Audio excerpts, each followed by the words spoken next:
한국인의 밥상에 빠지지 않는 김치. 김치는 이제 한국을 넘어 전 세계의 K푸드를 알리고 있습니다. 그런데 김치가 언제부터 이렇게 맛있어진 걸까요? 그것은 한 천재 과학자의 귀국에서 시작됩니다. 1950년 부산 동래 원예고등학교 운동장. 수많은 환영 인파가 지켜보는 가운데 한 사람이 등장합니다. 저는 지금까지 어머니의 나라인 일본을 위해서 일본인 못지않게 일했습니다. 지금부터는 아버지의 나라인 나의 조국을 위해 일하겠습니다. 비장한 각오를 밝힌 사람은 종이 합성 이론을 발표해 세계를 놀라게 했던 천재 과학자 우장춘이었습니다. 세계 육종학회를 충격에 빠뜨렸죠. 1935년에 이제 우장춘 박사님이 서로 다른 종이 교배되면 완전히 새로운 종이 만들어진다. 이렇게 종의 합성 이론을 발표하시게 됩니다. 당시에는 다윈의 진화론에 따라서 같은 종끼리만 교배가 된다고 믿었었는데 이것이 전 세계 육종의 하나의 방향을 틀어주셔서 인류가 식량난 해소에 큰 도움을 주게 된 큰 업적이십니다. 엄밀히 말하면 돌아가시지 않았다면 노벨상을 받으실 만하다. 종의 합성 이론은 우의 트라이앵글이라고도 불렸는데요. 우장춘은 유채 신품종 개발을 연구하던 중 유채가 배추와 양배추가 교배되어 만들어진 자연적인 종간 잡종이라는 것을 알게 됩니다. 더 나아가 유채의 염색체는 10개의 배추 염색체와 9개의 양배추 염색체의 합인 19개라는 것도 밝혀냅니다. 그 당시까지 다윈의 진화론에 의하면 적자 생존의 원리로 해서 돌연변이에서 이루어진다고 했던 이론을 새로운 종과 종이 만나서 새로운 종이 만들어진다는 개념이 발표됨으로써 진화론적인 부분에 새로운 지평을 열게 된 일본에서도 1936년 5월 4일 날 NHK 라디오 방송에서 이걸 보도할 정도가 되었고 또 이 이론은 현재 전 세계 모든 유전학 교과서에 실리고 있는 그런 이론이 되겠습니다. 그런데 이런 천재 과학자가 어떻게 한국에 오게 된 걸까요?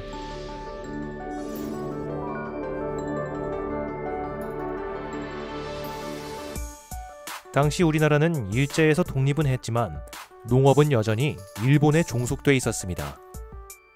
우리나라 종자가 없어서 매년 430톤을 일본에서 밀수입할 정도였지요. 이런 상황 속에서 문제를 해결할 사람은 우장춘밖에 없다는 여론이 형성되고 그의 귀국을 열망하는 우장춘 환국추진위원회가 만들어집니다. 정부나 또 그 당시 이승만 대통령 역시 이러한 부분에 대해서 동의하고 적극적으로 환국운동을 하게 됩니다. 그래서 이제 이분이 이렇게 오시게 되면 우리나라의 실질적인 한국 농촌을 살리는 데 있어서 하나의 희망이 될 것이다. 우장춘이 제일 먼저 한 일은 배추와 무의 품종 개량이었습니다.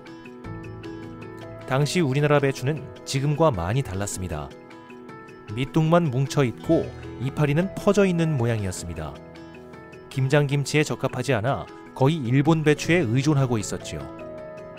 당시에 이제 재료종 배추 같은 경우에는 이제 잎이 넓고 상추처럼 이제 김치로 쓰기에는 좀 부적합한 이런 상황이었는데 그렇다고 해서 또 일본 배추 같은 경우는 또 이제 안에 그 하얀 부분들이 굉장히 두껍고 그래서 우리가 원하는 김치로 만들기는 좀 어려운 상황이었습니다. 실제로 일본에서 만들어진 배추의 경우는 이게 우리나라 김치를 만들면 무르게 됩니다. 네, 이제 그래서 이러한 부분을 아삭아삭하게 하는 이런 부분이라든지 또 맛을 좋게 하고 또 F1으로 해서 그런 품종을 만들기 때문에 수량도 높아지는 이런 효과를 갖게 돼서 지금의 우리나라 김치를 만들게 되는 시발점이 되겠습니다. 우장춘은 우리 재래종과 중국 배추의 장점만 골라 새로운 종자를 만들었습니다. 한국인의 소울푸드, 김치에 최적화된 우수한 종자였습니다. 무의 품종 개량에도 우장춘은 큰 기여를 했습니다. 당시만 해도 우리나라에서는 동치미나 단무지용 무를 주로 재배하고 있었습니다. 실제로 일본이 사용하는 사철무 같은 경우에는 뿌리는 참 좋은데 육질이 무릅니다. 저장성도 떨어지는데 이런 거를 이제 개선해서 육질이 단단하고 김치로 발효가 되더라도 깍두기로서 제맛이 나는 이런 품종들을 만들게 되죠. 그래서 이러한 것들을 그 서울 봄묘라는 거랑 교배해 갖고 만들게 되는데 이런 것들이 결국 궁극적으로는 우리나라의 이 김치를 만드는데 깍두기나 김치를 만드는데 무가 이용될 수 있는 결정적인 계기를 만들게 되었다. 우장춘의 배추, 무 품종 개량은 우리나라 종묘 산업의 근간이 되었습니다. 강원도 감자와 제주 감귤의 시작도 우장춘이었습니다. 당시 대부분의 농가들이 감자를 재배하고 있었지만 바이러스에 의해 생산량이 적었습니다. 우장춘은 종자 개량을 위해 미국, 일본, 독일 등에서 30여 종의 감자 품종을 들여왔고 1962년 810톤의 무균 씨감자가 생산됩니다.